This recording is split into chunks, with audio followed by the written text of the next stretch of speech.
Lalu beberapa menit kemudian Jiang Cheng telah sampai rumahnya, lalu menghampiri ibu dan ayahnya. Lalu sang ibu berkata, tumben dirimu pulang tepat waktu dan menawarkan ini dia kesukaanmu semangka dingin. Dan Jiang berkata terima kasih. Kemudian sang ayah bertanya kemana saja dirimu pergi. Bukankah dirimu bilang ingin pergi trip kelulusan, apa sudah menentukan ingin pergi kemana? Lalu Jiang Cheng pun menyebut dirinya akan pergi ke Modu dan berencana mendaftar ke Universitas Modu, jadi sebelum mendaftar diriku akan pergi dan melihat-lihat daerahnya terlebih dahulu. Dan ayahnya berkata ibumu akan mentransfer uang untuk perjalanan, sisanya dirimu tangani sendiri. Lalu sang ibu menilai jangan terlalu memanjakannya. Jangan buat Jiang Cheng jadi anak manja, nanti dia akan susah mendapatkan seorang istri. Jiang Cheng menyebut dengan wajah yang murung, ibu jangan bahas yang sensitif dong. Dan di dalam pikiran Jiang Cheng dirinya bukan lagi yang dulu yang naif seperti di kehidupan sebelumnya. Kali ini aku pasti dapat wanita yang baik. Kemudian keesokan harinya Jiang Cheng sudah berada di sebuah pesawat dan Jiang Cheng menilai bahwa dirinya memesan tiket lebih awal karena baru membelinya di menit terakhir kemarin. Jadi dirinya hanya bisa dapat kursi kelas ekonomi. Jiang Cheng merasa ini sangat sempit sekali untuk orang setinggi dirinya. Lalu di saat berdesakan Jiang Cheng tak sengaja menabrak seorang gadis. Setelah diperhatikan ternyata gadis itu adalah kenalan Jiang Cheng yang bernama Yo Ying. Jiang Cheng pun menyebut bahwa kursinya di sini. Yo Ying juga menyatakan kebetulan sekali ini juga kursinya yang di sini. Di saat Jiang Cheng mempersilahkan Yo Ying untuk pergi duduk terlebih dahulu, tiba-tiba seorang pria memanggil Yo Ying dengan sebutan si cantik. Dan berkata kursiku juga di sini, suatu kehormatan bisa bepergian bersama gadis cantik seperti dirimu. Namun di saat itu Jiang Cheng langsung bertindak dan meminta Jo Ying untuk duduk di bagian dalam saja. Seketika si pria merespon ini dan menegur Jiang Cheng bahwa kursi yang tengan itu untung Jo Ying, dirimu nggak bisa seenaknya tukar tempat duduk di pesawat. Jiang Cheng pun menyebut bahwa mereka sedang bepergian bersama jadi tidak ada urusan denganmu. Dan kami bebas memutuskan duduk seperti apa saja.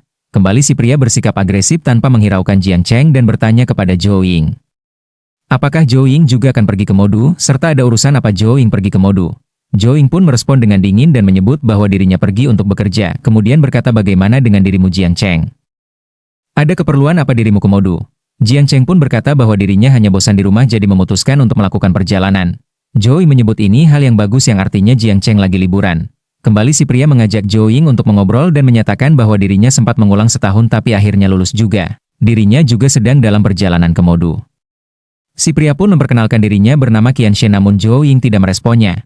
Kembali Qianshen mencoba untuk mengajak Jo Ying untuk mengobrol dan memberitahunya bahwa dirinya harus memperingatkan Jo Ying. Di Modu banyak jebakan turis, karena diriku sudah beberapa kali ke sana dan hotel-hotel di sana terutama sering jadi masalah. Tapi hotel tempat dirinya menginap sangat bagus, karena ayahnya yang mengaturnya, bahkan mereka akan mengirim mobil untuk menjemputnya. Qianshen pun bertanya di manakah mereka akan menginap, kalau sarah dirinya bisa meminta petugas hotel mengantar mereka juga, soalnya taksi dari bandara cukup sangat mahal.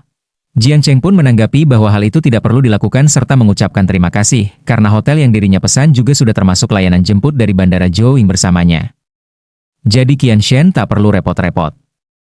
Qianshen pun masih tidak menyerah dan bertanya hotel manakah yang Jiang Cheng pesan. Jiang Cheng pun menyebut nama hotel itu adalah Amanyang Yun.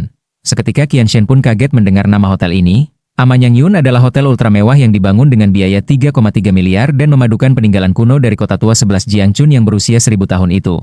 Dan kembali Qianshen menyatakan dirinya pernah menginap di sana sebelumnya, kamar Pavilion Ming, yang harganya lebih dari 9.000 per malam, bahkan tidak menyediakan layanan penjemputan dari bandara. Dan Jiang Cheng menyebut dirinya tidak terlalu tahu soal itu, dirinya memesan villa halaman dalam. Qianshen bertanya apakah Jiang Cheng yakin Zhao Ying menjawab bahwa villa bagian dalam itu 80.000 per malam. Zhao Ying pun tak menyangka bahwa Jiang Cheng ternyata adalah anak orang kaya.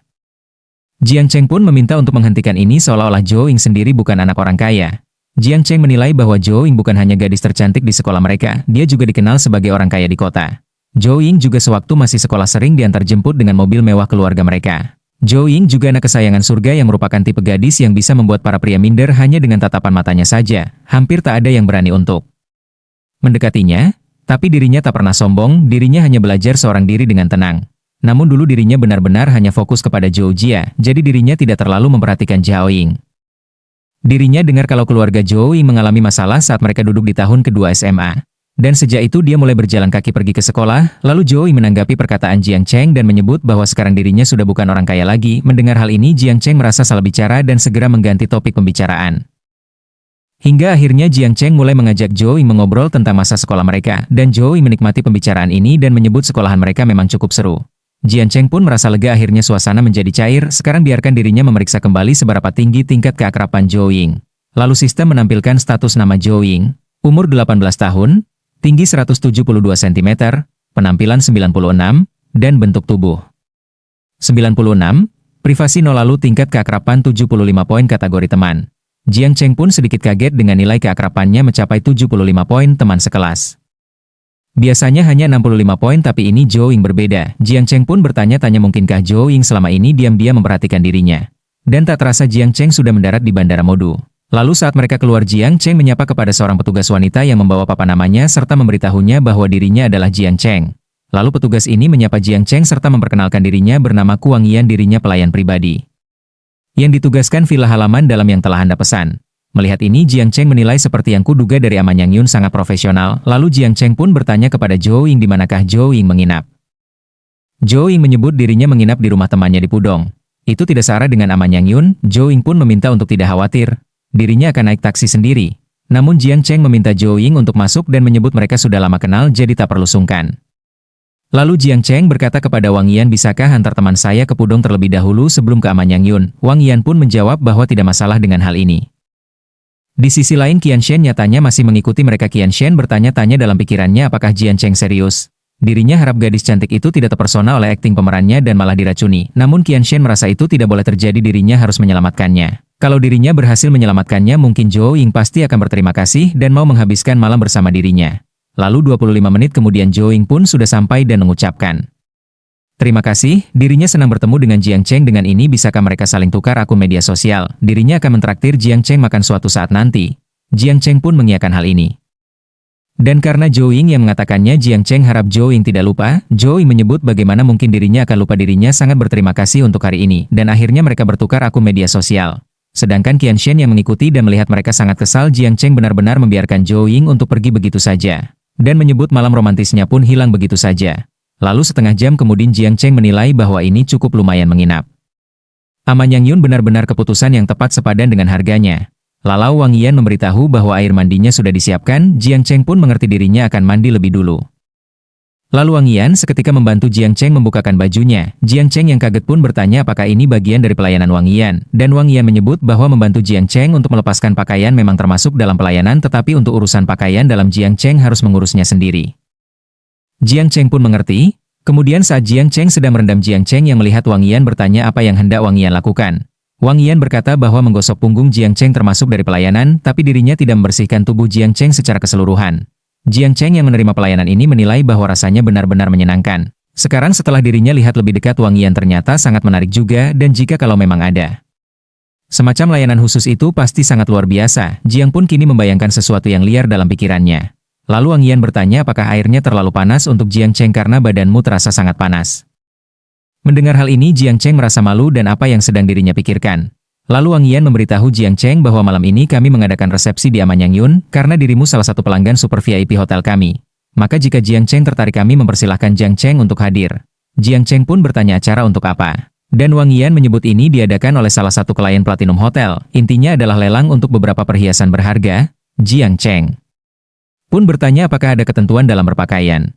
Dan Wang Yan berkata ini hanya lelang santai untuk orang-orang dalam saja, tidak ada aturan khusus untuk pakaian. Jiang Cheng pun mengerti.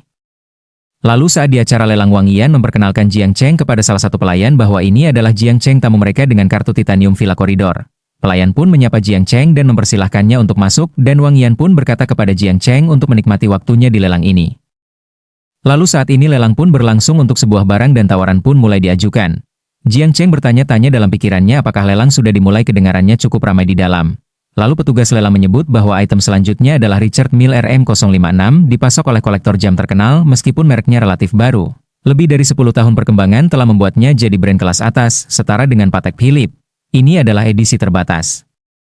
Global emas, hanya ada 10 di seluruh dunia, penawaran akan dimulai dari 15 juta, dan setiap kenaikan harus minimal 500 ribu. Dan lelang pun kini telah dimulai. Jiang Cheng yang melihat item ini kaget harga pembuka.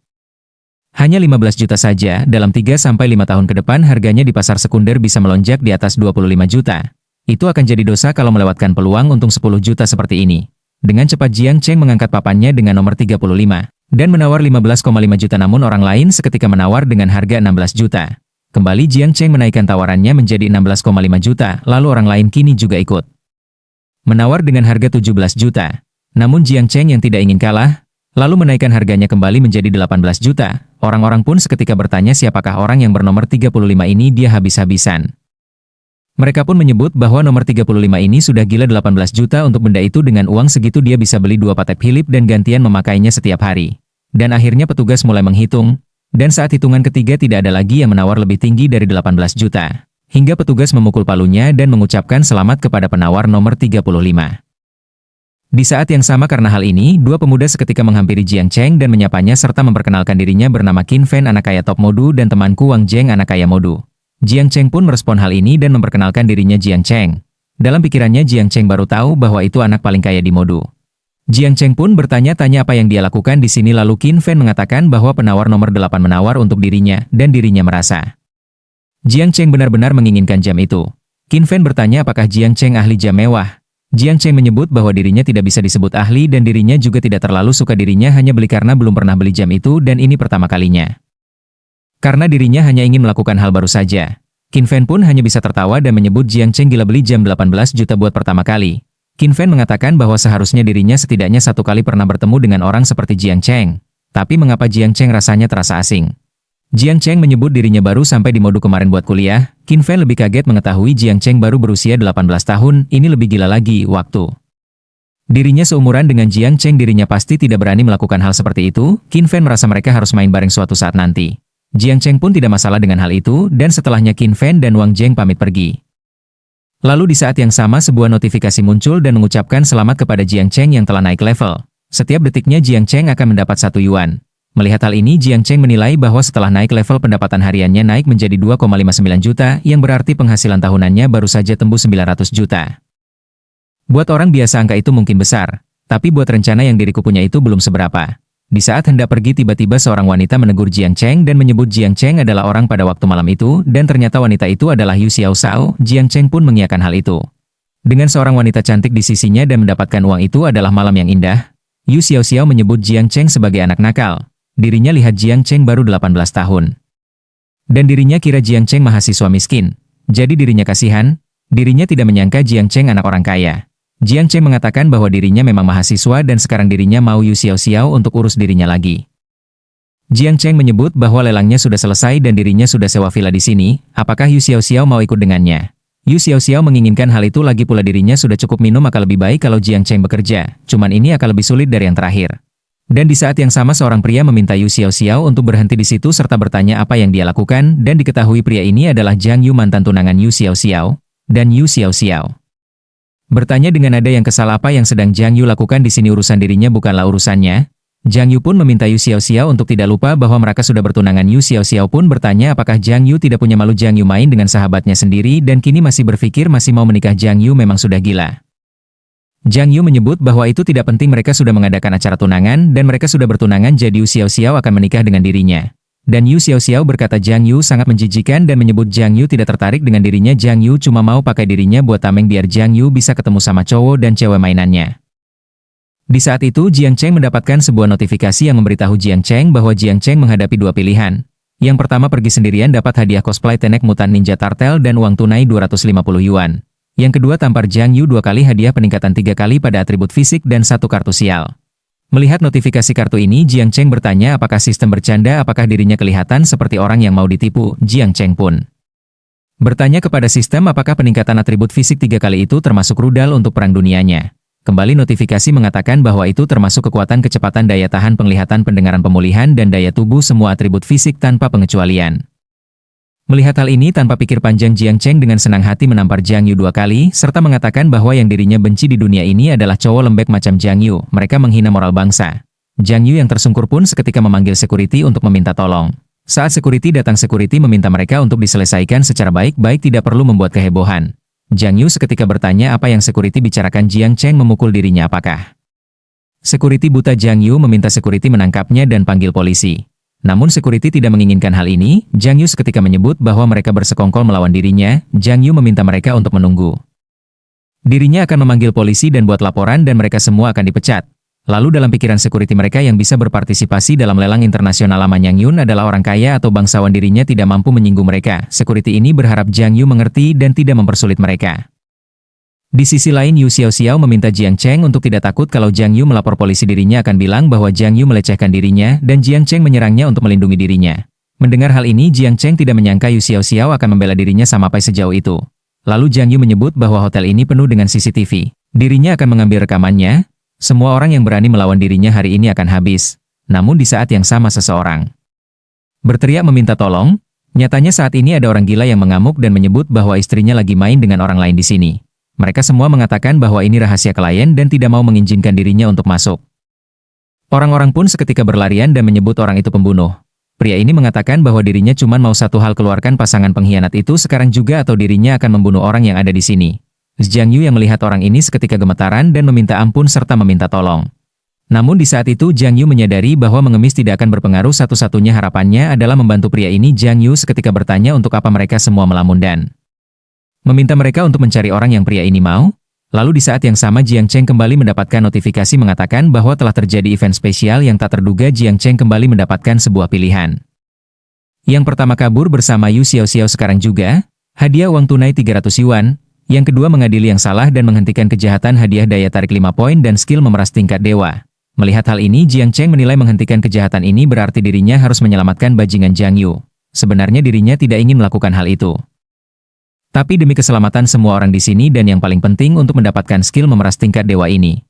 Namun sebelum itu hadiah dari sistem sebelumnya bisa membantunya, dan segera Jiang Cheng mengklaim hadiahnya. Dan seketika atribut fisik Jiang Cheng meningkat, Jiang Cheng tidak menduga dengan hasilnya. Seperti dugaannya, dirinya bisa merasakan aliran energi kuat mengalir di seluruh tubuhnya. Di saat si pria ingin menyerang Jiang Cheng, namun Jiang Cheng pun sudah siap dengan kuda-kudanya dan seketika melepaskan pukulan kuatnya hingga si pria tersebut terpental. Yu Xiaoxiao yang melihatnya menilai bahwa Jiang Cheng benar-benar monster, bukan cuma anak orang kaya saja. Yu Xiaoxiao menyebut bahwa ini kejutan cerita yang gila. Sedangkan Jiang Yu nampak ketakutan melihat kekuatan Jiang Cheng. Untuk cerita selanjutnya di part berikutnya. Sampai jumpa dan terima kasih.